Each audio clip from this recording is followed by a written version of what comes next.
This is Creepy, a podcast dedicated to sharing the most famous, chilling, and disturbing creepypastas and urban legends in the world. Whether these stories truly happened or are simply fabrications is for you to decide. These stories may contain graphic depictions of violence and explicit language. Listener discretion is advised.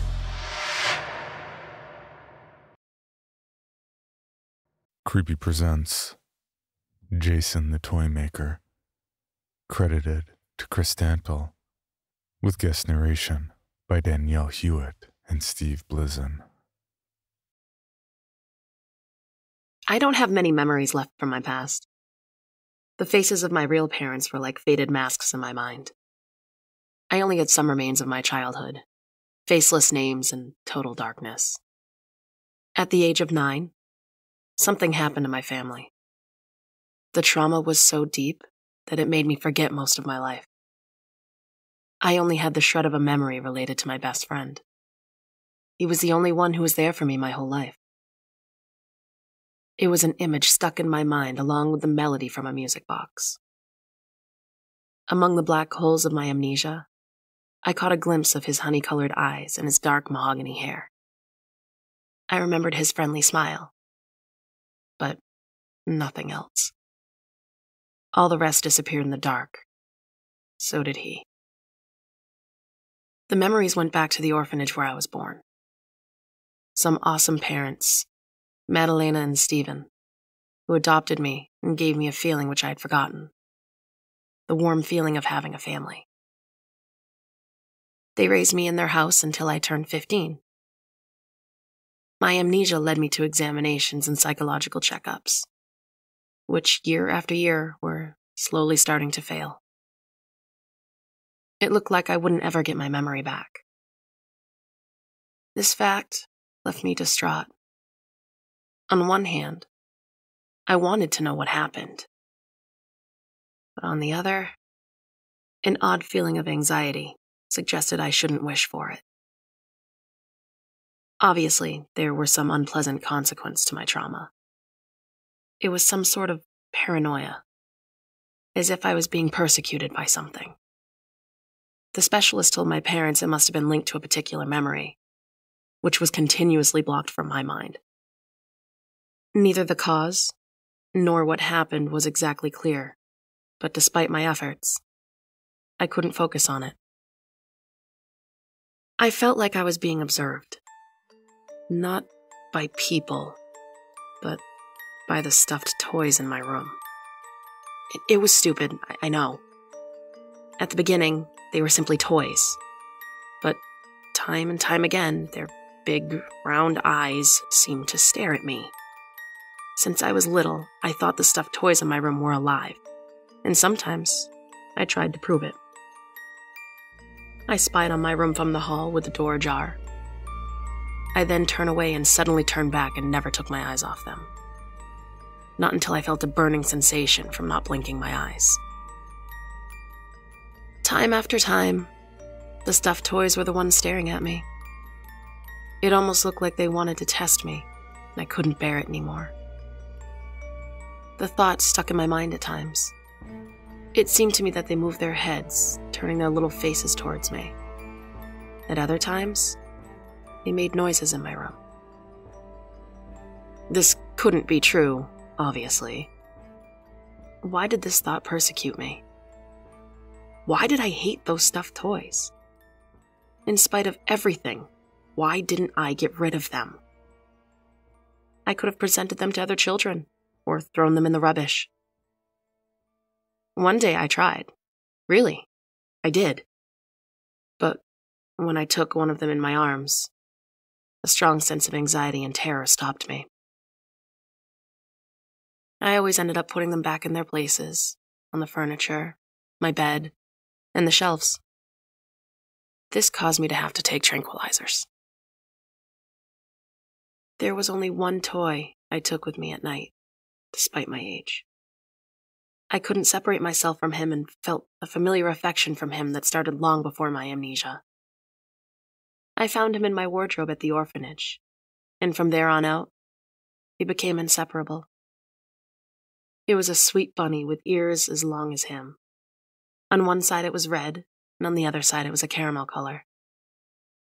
He wore a black waistcoat with 2 long sleeves that draped down to the point of his feet, and dashed an elegant collar that donned pointed tips at every edge of the fabric. A black button donned the center, and wore a stylish, frilly eye patch over his little left beaded eye. It was funny, but he looked like the only stuffed toy that was harmless. Ever since I was little, when I would slip under the sheets and fall asleep almost instantly, among the creaking of the walls, he'd slept by my side just like that night.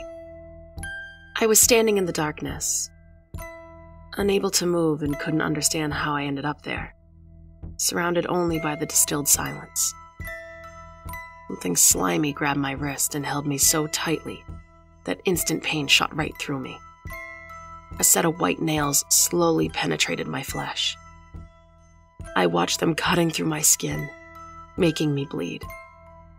I screamed and cried, but a laugh bellowed out, covering my desperate pleas. She belongs to me, a voice whispered to me. Within that dark abyss, 2 green sparkling eyes appeared before me. They were a few inches away from my face. You are only a hindrance to me. He laughed, amused by my pain, while he pierced the flesh under my nails with needles. He ruined my body with rusty tools. On the contrary, he said he was going to fix me all up. I noticed an open door, the only thing I could distinguish from the darkness. My eyes blurred by pain. I saw a glimpse of people standing there gazing down at me. The image of that door got closer, in order to show me their vacant expressions, despite the grimaces plastered on their faces. I saw that they were not real people. They were dolls. And in some way, I felt a strong sense of nausea overcome me just by staring at them. There was something about them that made my stomach. Maybe it was their extraordinary and macabre resemblance to real people. She belongs to me. With that, I woke up. My eyes wide open, my heart beating so hard I could feel it pounding in my head. I stood up, then sat back down when I couldn't breathe. I rubbed my eyes and realized that I was sweating. The bunny fell, landing upside down. I leaned down for him and put him back on my bed. My breathing returned to normal, but the image of those needles, dirty with blood, and those terrifying dolls remained embedded in my mind. I never had such a nightmare like that before. Feelings were so terribly real. I still felt those claws making a hole in my flesh, but I was relieved that I woke up. The door squeaked. It was my mother coming in the room. As soon as she saw my exhausted face, the smile on her face faded away. "Honey, are you okay?" "Yes, I only had a nightmare. Now, everything's all right." "Well, okay. Daisy came to visit you. I told her to wait for you in the living room." With that, I got out of bed. I was dressed poorly and I didn't want my best friend to see me that way. While my mother closed the door, I ran over to my wardrobe and took out an ordinary dress. In the space of a few minutes, I came out of my room, neat and ready. In my haste, I was out of breath. "Finally!" exclaimed Daisy, smiling. I met Daisy at middle school, and ever since, we were inseparable. She was a kind and generous person. She was always welcome in our home. My parents appreciated her good manners. But what I loved about her especially was that she never asked me anything about my past. I was able to tell her about my amnesia in complete confidence. The day was nice and sunny, so we laid down in the garden, under an old tupelo tree. We talked while sheltering from the sun in the shade of the tree. I brought some colored pencils and blank sheets of paper, and we both started drawing. Daisy felt tired immediately. She started picking daisies, put them in her blonde braid when she gossiped about Louisa, a girl who lived for being the center of people's attention. While my friend was talking, I listened to her and kept on drawing without taking my eyes off the sheet of paper. "Who's that?" she asked me suddenly, noticing the drawing. It was as if I fell asleep in that exact moment. I battered my eyelids in front of the sheet of paper and felt rather confused about seeing a drawing repeated several times of the same character. I don't know. I did not have the slightest idea who he was. The clearest drawing showed a man wearing a black jacket, extravagant and voluminous fur on his shoulders. He had a beautiful, happy smile and 2 yellow eyes that was covered a bit by his fringe. He wore dark clothing, and in his hands, he was holding a little blue case resembling a music box. Maybe I saw him in an illustration book. "Oh, okay. Let's have an ice cream," said Daisy, changing the subject of our conversation, seemingly not very interested. "Ants are coming under my skirt." On that same night, I had another nightmare, and this was worse than the previous one I had before. I dreamt about the dark figure again, who brutally tortured me and kept saying the same phrase over and over again. She's mine. I woke up at 2 a.m. breathing rapidly. I curled up, feeling the wall behind my back. I put my hands over my face and breathed in deeply. "It was a dream. Just a dream," I whispered. Then I looked over at the bunny next to me, which was looking back at me with his black eye, and with an irritated glance I threw it on the floor. Since the moment I started sleeping with that thing, my dreams had turned into meaningless nightmares. I turned around to rest my legs, and in that moment, I touched something with my foot. I elevated my gaze and noticed a doll sitting on my bed. At first, I was frozen in place. All I could do was stare at her. I didn't understand how she'd appeared there. My mind started thinking back to my parents, who had given her to me as a present. Perhaps I didn't have a real thing for dolls, and to tell the truth, her presence in my room bothered me. It was a peculiar doll made of wax with unusual characteristics. She had a headdress of flowers flowing through her hair, and only a few locks caressed her cheeks. She wore an embroidered white lace dress with black ribbon tied to her waist. Her arms were unusually long. She had long, tapering fingers that were not normal. What caught most my attention was a rose in the center of her mouth, as if it was supposed to silence her. I looked at her closer and scanned her under the moonlight. I touched her face and realized there was something wrong. I kneeled down and tried to get an even closer look, and then I heard something. A sort of subdued sound, like a wheeze. It was coming from the doll. I began screaming and let her fall to the floor while standing up in horror, trembling violently, pushing myself to the wall, screaming for my parents. Suddenly, everything turned surreal. The wall next to the door enlarged, like there was a bubble between the paint and the cement. Slowly, some cracks appeared and increased in number. The paint fell in pieces, landing on the floor, revealing a blue door. I hadn't the slightest idea what was happening. These things only exist in books or in our imagination, but in astonishment, I felt something was going to come out that door. From the door, I see the same black hands I'd witnessed in my nightmares. Aren't you happy about Daisy coming to visit you? Said the monster, standing on the threshold of the door. I didn't like her either, you know? She screamed a lot. Daisy? What does she have to do with it? I looked around confused, looking for the presence of my friend that obviously was not there anymore. My eyes landed on the doll. That blonde hair and face made of wax looked strangely familiar. I held my breath. A nightmare. It must be another nightmare. I rushed over to the doll and turned her face in my trembling hands. I put my ear over her chest and I heard another sound along with that horrible wheeze. The pounding of a heart.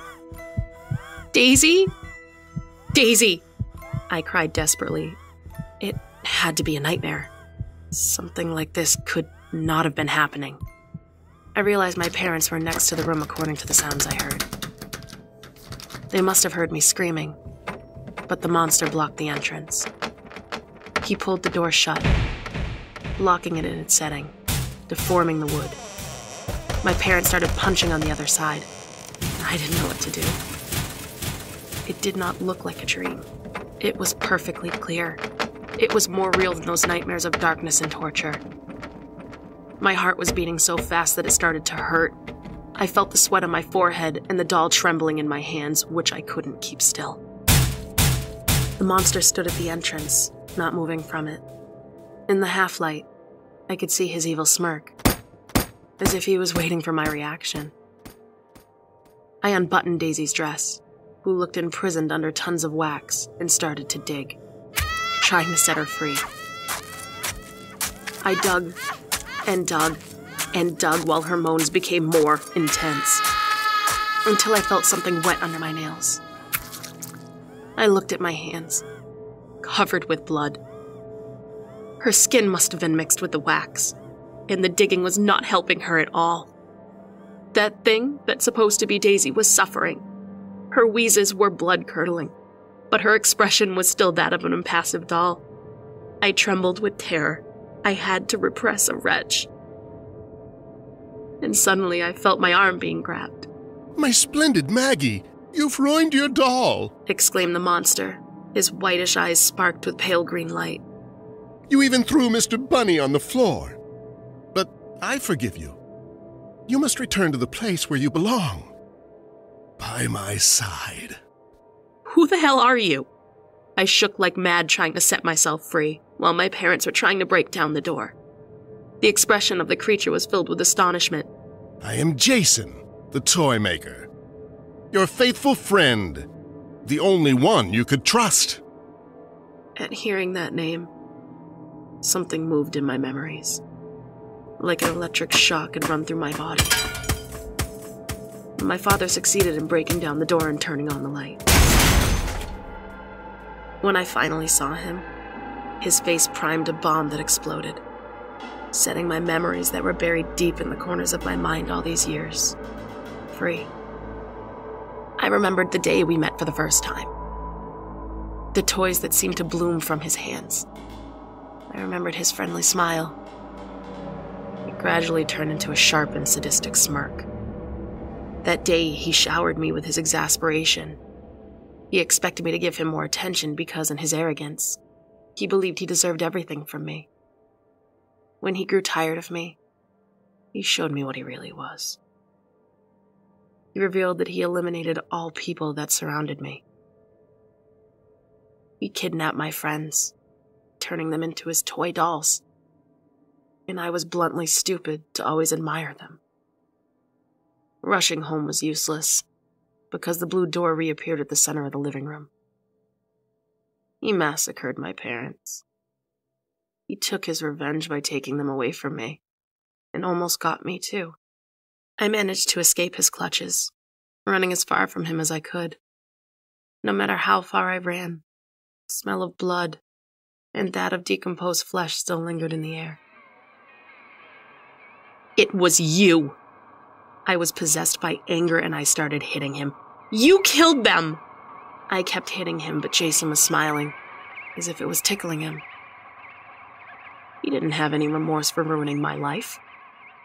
He was a possessive beast who concealed himself from my childish eyes behind an angel's face. He was able to give me everything and at the same time terminate everyone around me. He was fiendish.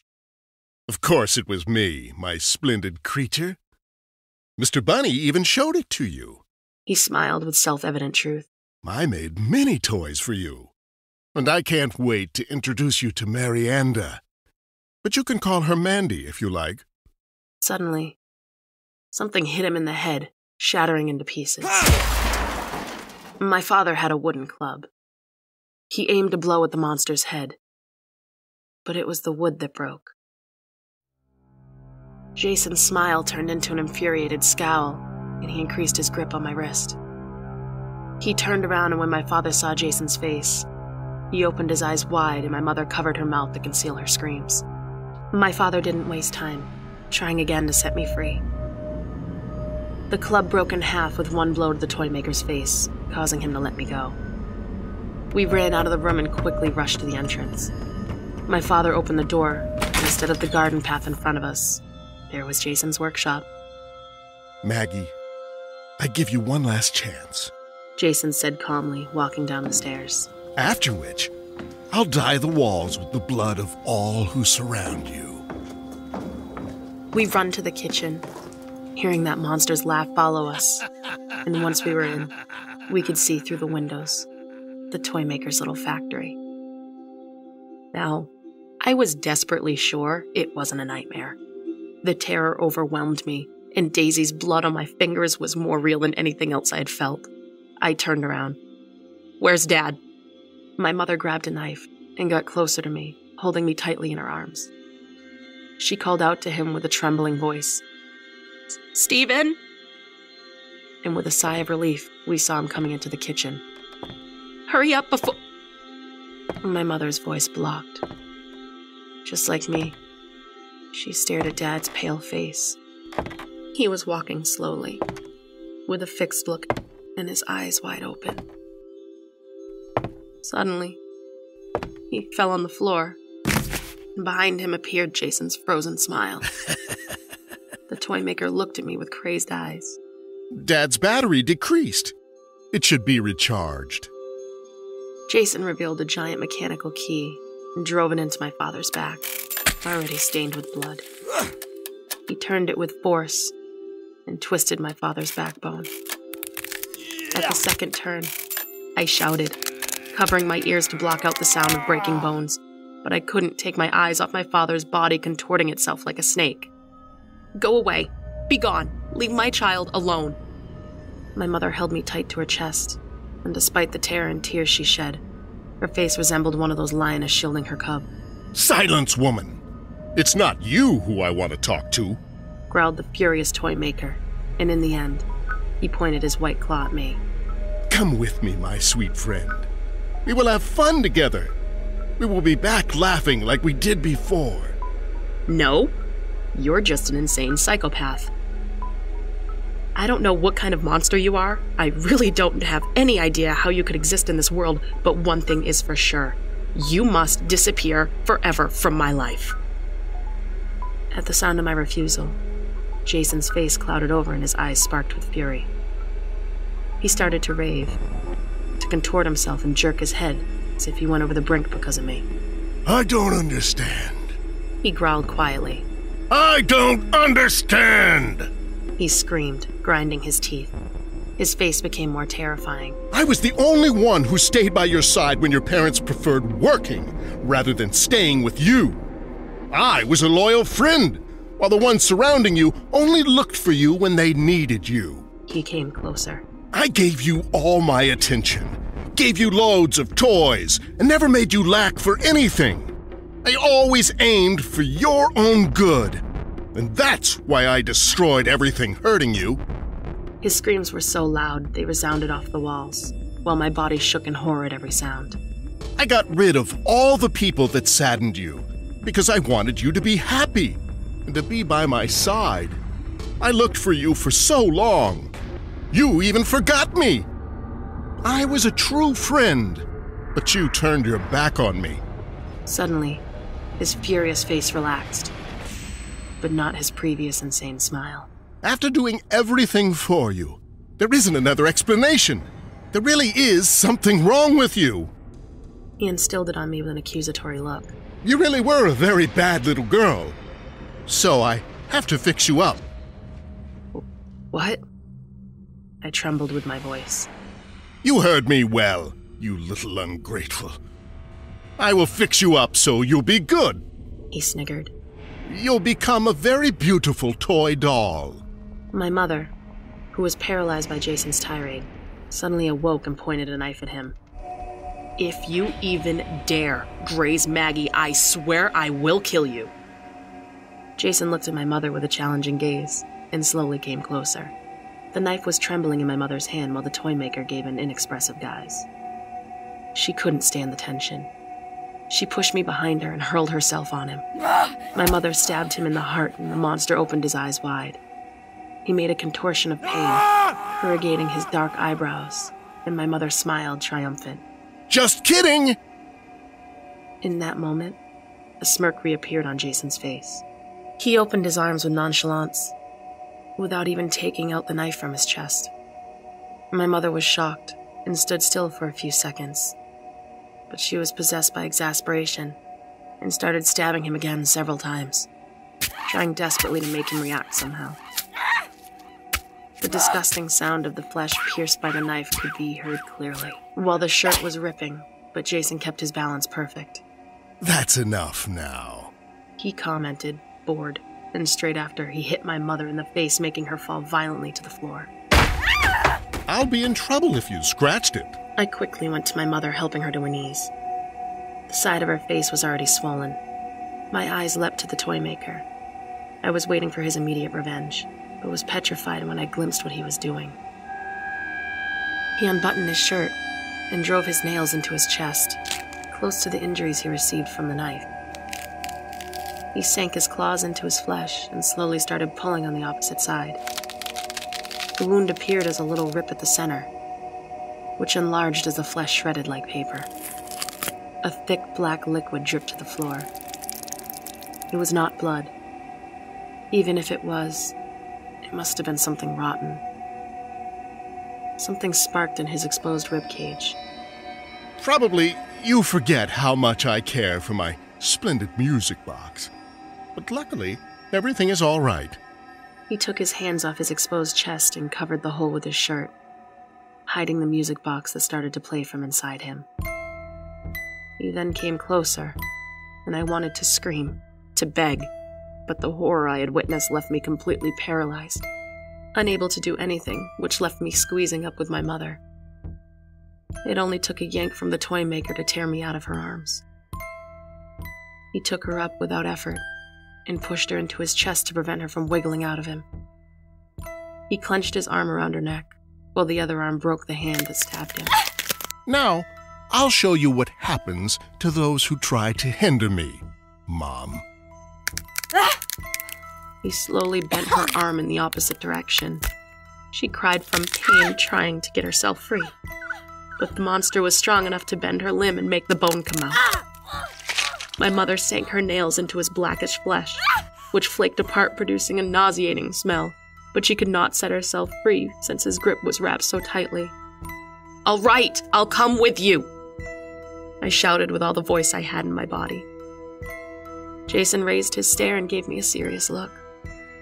My mother was becoming paler due to the pain and blood loss. She needed my help. There was nothing I could do but hand myself to the Toymaker. "You can take me with you, but leave my mother alone," I said with my trembling voice. "After all, we're friends, right?" I tried to smile convincingly, despite the fact that I was trembling from head to toe and my eyes were filled with tears. Jason smirked. He was downright satisfied and pleased with his victory. Excellent choice, Maggie. At that moment, his arms took back their usual color. His lacerations cauterized in a few seconds, and he was back to his usual appearance. His face returned to its normal state. But I already knew what he concealed behind those amber-colored eyes. It seems Jason accepted my surrender. But before leaving my mother, he took a little red mouse out of his pocket. It was unmistakably a toy, one of those with a winding key. He grabbed my mother by her jaw and pushed it into her mouth. Oh, what's wrong, Mom? Did the mouse take your tongue? He laughed amused, pushing her away from his body. I suddenly saw my mother's eyes. They were wide and full of fright. And then there was a light, followed by an explosion. She fell on her knees.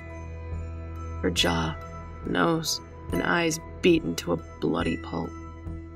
She fell to the ground, a stain of blood spilling beneath her body. Blood and pieces of flesh landed on me. But I was paralyzed in front of my mother's corpse, while Jason couldn't stop laughing.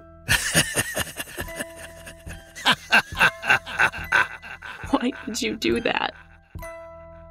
The Toymaker's overwhelming shadow covered me as he bent down to me. His face, spoiled by a rift in his flesh, wrought by the club. Because I'm not your friend anymore, you little shit. Now, I'm your creator. He then grasped me by the arm and dragged me toward him. Now, let me fix you up.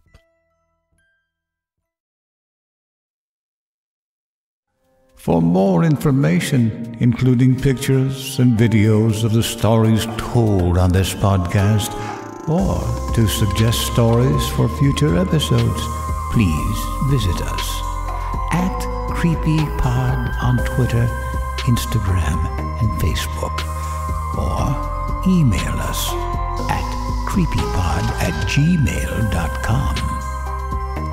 All stories told on this podcast can be found at creepypastawikia.com and are protected by a Creative Commons license.